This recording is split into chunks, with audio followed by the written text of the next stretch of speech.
During a family dinner, my husband's sister whispered, "Mom wants your fertility results. She says you're wasting his time." I took a sip of wine, smiled, and said, "Tell her my uterus isn't a family timeshare." The entire table went quiet. You ever have one of those moments where you know your life just split into before and after? Yeah. Mine happened over a dry turkey dinner in suburban Ohio. My name's Jenna Whitmore, 39 years old, marketing manager for a publishing company in Cleveland. Married to Alex Whitmore for 7 years, together for 10. We weren't the Instagram perfect couple, but we were solid, or so I thought. We had a nice little bungalow in Lakewood, Friday night takeouts, matching bikes gathering dust in the garage. No kids yet, not for lack of trying, mostly because I wasn't sure I wanted to anymore. Alex's family was something else. Tight-knit, nosy, and never learned how to mind their own damn business. But I put up with it. I loved him. And love, I figured, meant accepting the full package, even if that package included a mother-in-law who thought the universe revolved around her Sunday pot roasts. That Sunday, the whole Whitmore clan was gathered at Alex's parents' house. It was the usual chaos, toddlers tearing through the living room, Aunt Laura talking politics way too loud, the kitchen so full you had to shimmy sideways just to grab a drink. I was nursing a glass of cheap white wine, already planning my escape route when Elise, Alex's younger sister, slid into the chair beside me. She leaned in close, reeking of body spray and bad intentions. "Mom wants your fertility results," she whispered, her voice syrupy sweet. "She says you're wasting his time." I blinked, stunned. The words didn't even register at first. They just hung there, heavy and ugly. I turned my head slowly to look at her, taking a long, deliberate sip of my wine. Then I smiled, not the nice kind of smile. The kind you give someone right before you toss them overboard. "Tell her," I said, voice light and clear, "my uterus isn't a family timeshare."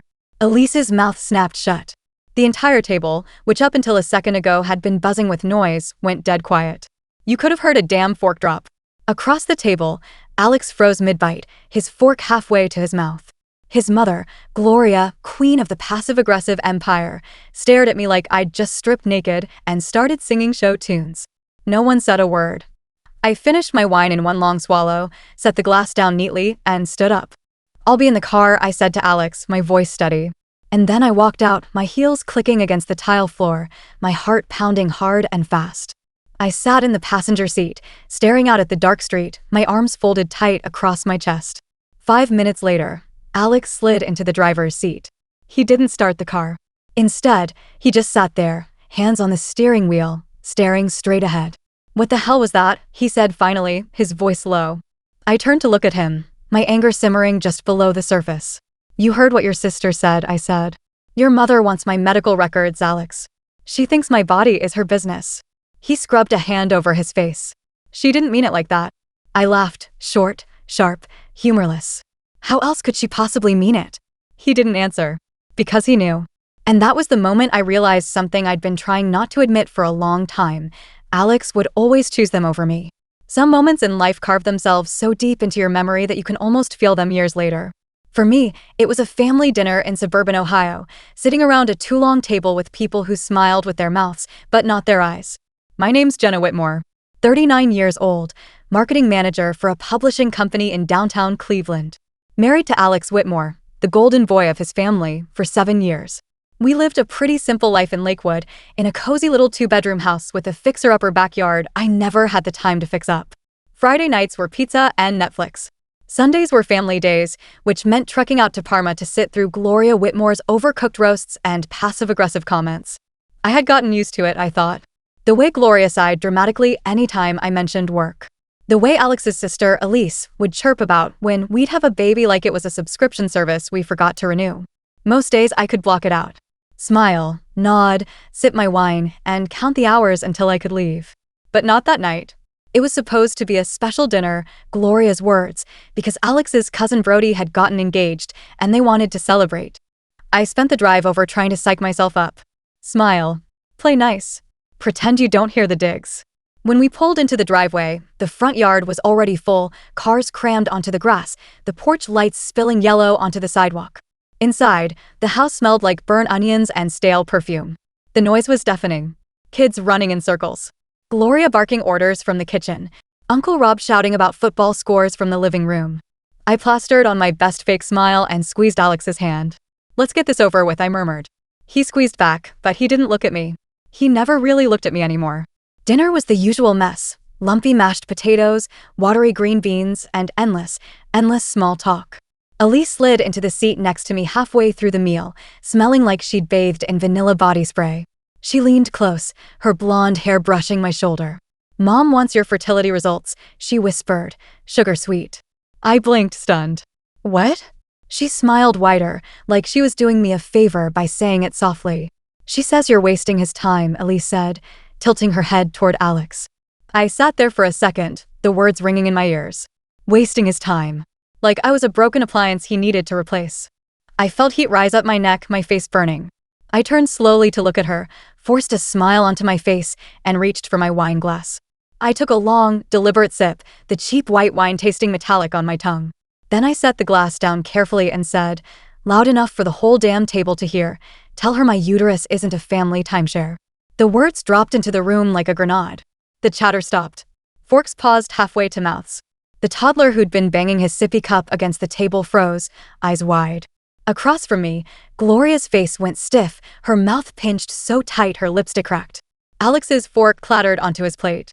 Elise gaped at me like she couldn't believe I'd actually spoken out loud. Nobody said a word.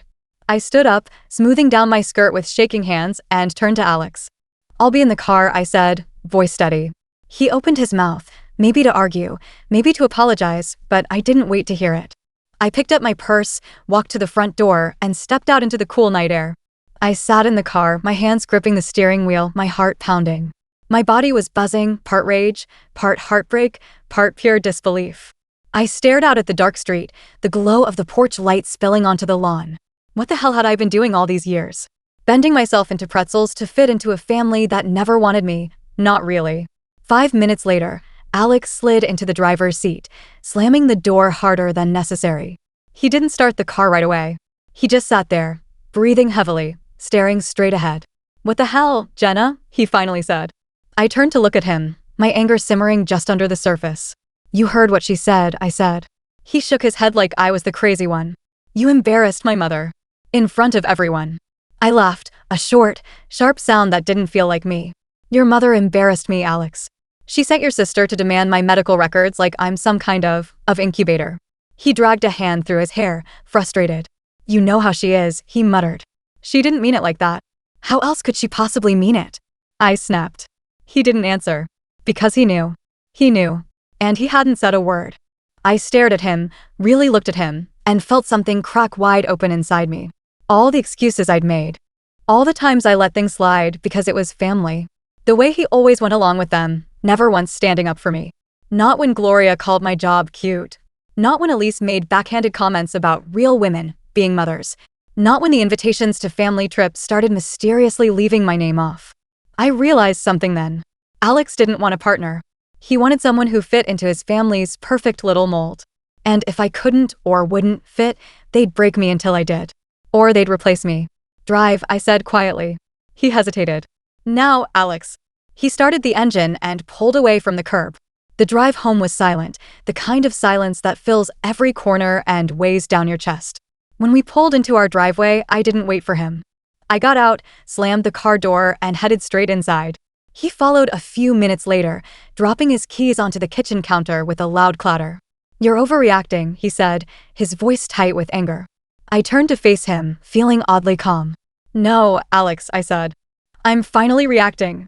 His jaw tightened. You're seriously going to throw away our marriage over one comment? I crossed my arms over my chest. It wasn't one comment, I said. It's 10 years of comments. 10 years of being treated like a broken toy. 10 years of you letting them treat me like I'm not good enough. He opened his mouth, but I cut him off.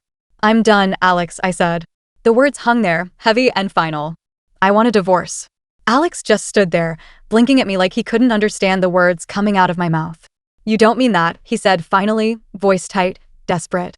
I do, I said, my voice calm. Too calm, really. I've meant it for a long time. I just didn't know about it until now. He ran a hand through his hair, pacing a small, frustrated circle in the kitchen. So that's it? You're giving up. I almost laughed. Giving up? I repeated. Alex, I've been fighting for this marriage alone for years. You just didn't notice. He stopped pacing and looked at me, his mouth opening like he had something to say. Nothing came out. Typical. You never once stood up for me, I said, my voice low but steady. Not when they insulted me. Not when they questioned my choices. Not once. He opened his mouth again, but I held up a hand. And now, you want me to stay? To pretend everything's fine? Just so you and your mother can keep pretending you have the perfect life. The silence stretched between us, brittle and thin. You're being emotional, he said finally, and that did it. I let out a slow breath, feeling the anger simmer down into something colder. Cleaner. No, I said. I'm being clear. I slept in the guest room that night. Well, I lay in the guest room, staring at the ceiling, listening to the heavy quiet of the house. The house that we had bought together. Decorated together. Built a life in together. And yet, I had never felt more alone than I did lying there, separated by one thin wall and a lifetime of unspoken resentments. The next morning, I packed a bag. Alex stood in the doorway, watching me with tired eyes. You don't have to do this, he said quietly. I zipped the suitcase closed. Yes, Alex, I said. I do. He didn't try to stop me. He just watched as I slung the bag over my shoulder, grabbed my purse, and walked out the door. I didn't look back. I moved into Melanie's apartment, my best friend since college, a tiny third-floor walk-up that smelled like coffee and lemon soap. She opened the door in sweatpants and a messy bun, took one look at my face, and pulled me into a hug so tight I thought my ribs might crack. You're staying here as long as you want, she said, no questions asked. I nodded against her shoulder, the tightness in my chest loosening just a little. Over the next few days, I filed for divorce. Spencer, the same no-nonsense lawyer who handled my car accident settlement years ago, didn't even blink when I laid it all out. Prenup's clean, he said, flipping through the paperwork. No kids. No shared business assets. This'll be fast. Fast sounded good. Fast sounded like mercy. Alex tried reaching out a few times. At first, it was texts. Alex, please come home. We can fix this. Alex, Mom didn't mean it. She's just worried about us. Alex, you're being stubborn. When I didn't answer, he tried calling. I let it ring every time. Each missed call felt like pulling another chain off my chest. The Whitmores didn't stay quiet either. Gloria left me a voicemail 2 days after I moved out. Her voice was tight with controlled rage. Jenna, this family has expectations. We thought you understood that. Running away doesn't solve anything. I deleted it without listening to the rest. Elise sent a Facebook message dripping in faux concern. Elise, if you loved Alex, you'd give him the family he deserves. I didn't answer that either. Because here's the thing, I did love Alex. But love without respect is just control dressed up pretty. And I was done playing dress up. Melanie and I sat on her tiny balcony one evening, sipping wine out of mismatched mugs, watching the sun sink over the city. You okay? She asked, nudging my foot with hers. I thought about it. I'm getting there, I said. She smiled. You're a badass, you know that? I snorted into my wine. I don't feel like one. You will, she said confidently. Sooner than you think. And for the first time in a long time, I believed her. The first few weeks living with Melanie were strange. Not bad. Just strange. I kept waiting to wake up and feel like I had made a huge mistake, like I should go back and apologize just to make everything normal again. But the regret never came. Instead, what came was a kind of quiet. The absence of tension. The absence of walking on eggshells. The absence of constantly wondering what new little insult would be tossed my way and whether Alex would even notice. One afternoon, about 3 weeks after I moved out, I was at a coffee shop applying for jobs, not because I needed a new one, but because it felt good to imagine a fresh start, when my phone buzzed. A number I didn't recognize. I hesitated, then answered. Hello? Jenna. It was Alex. For a second, I didn't say anything. Just listened to the sound of him breathing on the other end. I miss you, he said finally, his voice rough. I closed my laptop slowly. I made a mistake, he said. I should have defended you. I should have. He stopped, swallowed. I want you to come home. Please. The word sat heavy in my ear. A few months ago, I might have melted. Might have rushed back, told myself love was enough. But sitting there, surrounded by the smell of coffee and the soft hum of conversation, I felt nothing. Not hate. Not love. Just tiredness. I'm not coming back, I said quietly. He was silent for a beat. You're throwing it all away? He asked, voice rising slightly. No, I said. I'm choosing myself for once. He cursed under his breath, low and angry. You're selfish, he said. You never cared about family. That word again. Family. Their favorite weapon. I smiled, small and sad. I care about my family, I said. I just finally realized it doesn't have to be yours. Before he could answer, I ended the call. And just like that, another weight slid off my shoulders. When I got back to Melanie's place that night, she was sprawled on the couch in pajama pants, eating ice cream straight from the carton. She looked up, a question in her eyes. He called, I said, tossing my keys into the bowl by the door. And nothing, I said, kicking off my shoes. It's over. Melanie grinned and held out the ice cream. I took a giant bite and made a face. Ugh. Pistachio. Don't disrespect the classics, she said, shoving me playfully. I laughed, a real, deep laugh that felt like it started somewhere in my toes and worked its way up. God, I had missed laughing like that. Life didn't magically get easy after that. Some nights, I still lay awake wondering how I let it get so far. How I spent so long bending myself out of shape for people who would never see me as enough. But most days were good. I started freelance consulting on the side, helping small businesses with marketing. Took yoga classes at the community center. Adopted a scrappy little rescue dog I named Max, who destroyed 2 pairs of shoes and 1 couch pillow in the first week and still somehow stole my heart. Melanie and I hosted wine and pizza nights, staying up too late laughing about everything and nothing. I found pieces of myself I thought I'd lost. The parts that loved slow mornings and messy hair. The parts that didn't need permission to take up space. I heard through the grapevine that Gloria wasn't taking the divorce well. Apparently, she told anyone who would listen that I abandoned Alex, that I gave up on the family. Funny how they forgot all the times they made it clear I was never really part of it. Sad, really. But not my problem. Not anymore. One Saturday morning, a few months later, I was walking Max at Edgewater Park when I ran into Elise. She was pushing a fancy stroller, her blonde hair pulled back tight, designer sunglasses perched on her head. She spotted me and froze. I didn't stop walking. Didn't break stride. Just smiled, a small, polite smile, and kept moving. Behind me, I heard her call out, a little too loudly, some people just don't know how to hold a family together. I didn't even flinch. Because here's the thing, I wasn't the one who broke it. I was just the first one brave enough to walk away from something that had been broken for a long, long time. I didn't let Elisa's words follow me. Not into my morning. Not into my life. I tugged Max's leash gently, and we kept walking along the path, the breeze off the lake cool against my face. He trotted happily at my side, tongue lolling out, completely unbothered by the world behind us. I wished I could bottle that feeling, that lightness. That complete lack of guilt. For so long, guilt had been my shadow. Guilt that I wasn't enough.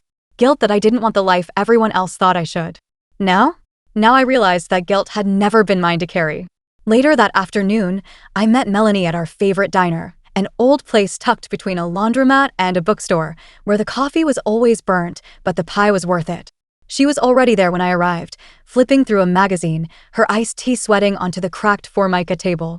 I slid into the booth across from her, shrugging off my jacket. "You look good," she said, setting the magazine aside. "Like, really good." "Thanks," I said, feeling my cheeks warm a little. She smirked. "Run into anyone interesting today?" I laughed under my breath. "If by interesting you mean Elise, then sure." Melanie made a face. Ugh, what did she want? "To remind me I'm a disgrace to the sacred institution of family," I said lightly, picking up a menu. Melanie snorted. "Yeah, well, you were too good for them anyway." I smiled at her, feeling that familiar warmth spread through my chest. For all the family I lost, I still had the family I chose. And honestly, that felt a hell of a lot better. Over the next few months, life continued to reshape itself in small but steady ways. I officially launched my consulting business, Whitmore Marketing, even though I toyed with dropping the name. In the end, I decided to keep it. Not because of Alex, but because I had earned it. It was mine too. The first few clients came slow, mostly referrals from old colleagues who didn't know or didn't care about my personal drama. Word of mouth picked up after that. I got busy. Good busy. The kind of busy that made the days fly by but didn't leave me hollow inside. Max became my constant sidekick, snoring at my feet while I worked, barking wildly at the mailman every morning without fail. Melanie joked that he was my emotional support tornado, and honestly, she wasn't wrong. I didn't hear from Alex again after that call. No surprise run-ins. No dramatic declarations. Just silence. And it was glorious. Every now and then, I'd hear whispers through mutual acquaintances, Gloria still telling anyone who'd listen that I ruined Alex's life. Sad little attempts to rewrite history. But those whispers didn't touch me anymore. I was too busy living. One evening, Just after sunset, Melanie and I sat on the balcony again, Max curled up between us, the city lights blinking on one by one in the distance. She topped off my wine glass and bumped her shoulder against mine. "Have you ever thought about what you'd say to him?" she asked casually. "To Alex?" She nodded. I leaned back in my chair, staring up at the first stars peeking through the twilight. "Nothing," I said finally. "There's nothing left to say." Melanie smiled like she'd been waiting for me to realize that. "Exactly." We clinked glasses, the soft ring of them cutting through the quiet. I smiled, a real smile, full of something that had been missing for a long time. Peace. The next big change came quietly, the way good things sometimes do. One of my consulting clients, a local bookstore I had helped rebrand, offered me a full-time role managing their expansion projects. Better hours, better pay, and most importantly, a team that actually respected me. It didn't take me long to say yes. The bookstore was right downtown, tucked between a coffee shop and a bakery that always smelled like fresh bread. It wasn't glamorous. It wasn't what Gloria would have called ambitious. But it felt right. It felt like mine. One Saturday, a few months after my business really took off, Melanie and I went back to the same little farmer's market near Edgewater Park.